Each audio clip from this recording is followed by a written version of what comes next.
People ask me all the time, Janie, do you teach your kids how to carve? And the answer is absolutely yes, I do. I give them knives and I let them go at it. But here's how I start the lesson. So first we start with rubber erasers. This is because these are really easy to carve, they're pretty cheap, and the kids are it's unlikely that they're gonna stab themselves, but I can still practice safety procedures. So I start by showing them examples that I have carved, and I show them good examples of carving backwards for letters and bad examples of carving forwards. And they get to see which ones work and which ones don't, right? After they see that, we talk about the difference between the blades. So this is a U gauge because it's shaped like the letter U, meaning you're gonna get not a lot of detail, but it's going to get a lot of your stamp carved.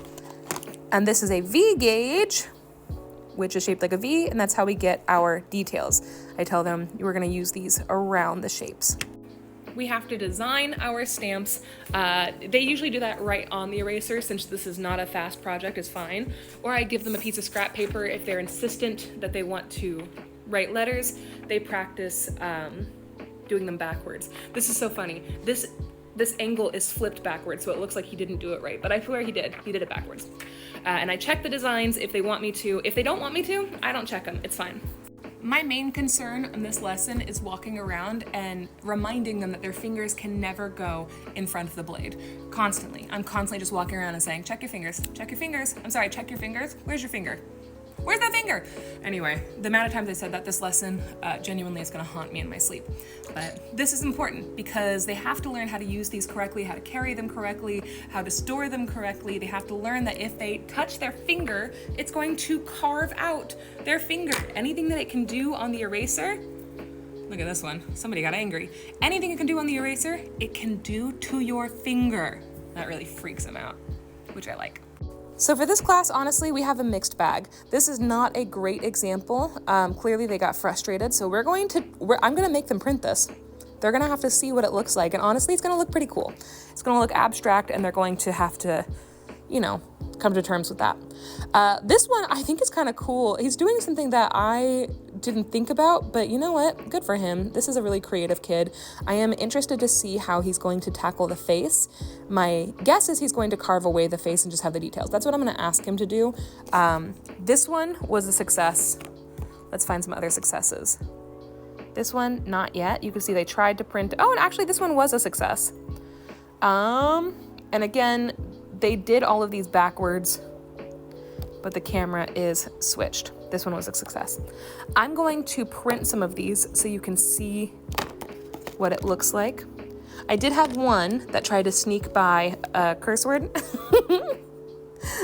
I told her we have to add the O, otherwise I will not let her print it. She was pretty mad at me, but you know what?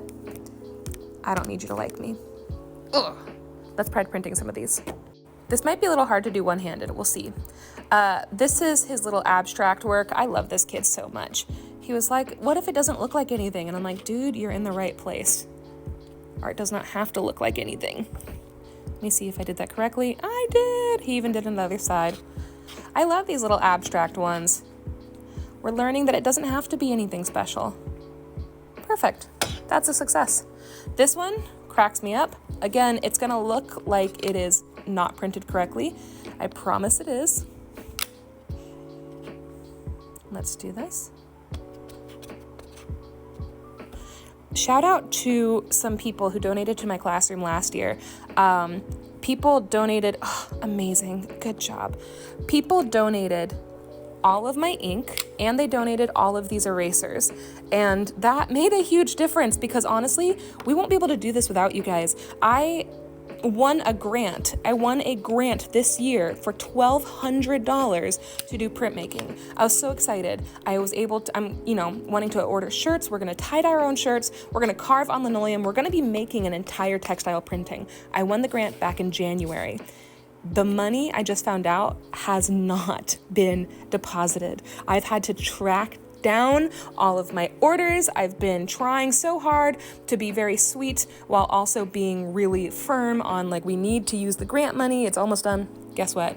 I found out today they haven't even ordered it. So, such is life. They wouldn't be able to do this without people who donated to my classroom. And this is an important step for me because it shows them, the fifth graders, that I trust them, that they have grown up, that they're able to do cool things with art, that they can make things that are permanent and last, that they can use again and again. That matters to me. So anyway, I don't know if you made it to the end of this video, but I love you guys so much. Thank you for always being so generous with your donations. That just, when I tell you we need them, it's because I haven't gotten any shipment of supplies. We're at the end of the year. I haven't gotten a single thing that I've ordered this year from the school. And as disheartening as it is, I have family in all of you guys that is making sure that my kiddos can do cool things. Anyway, okay, I'm all sentimental and gushy today. Have fun. Try this with yourself or with your kids. It's such a good example. Just remind them anything this can do to an eraser, it can do to your face. So be careful. Okay, bye. Happy carving.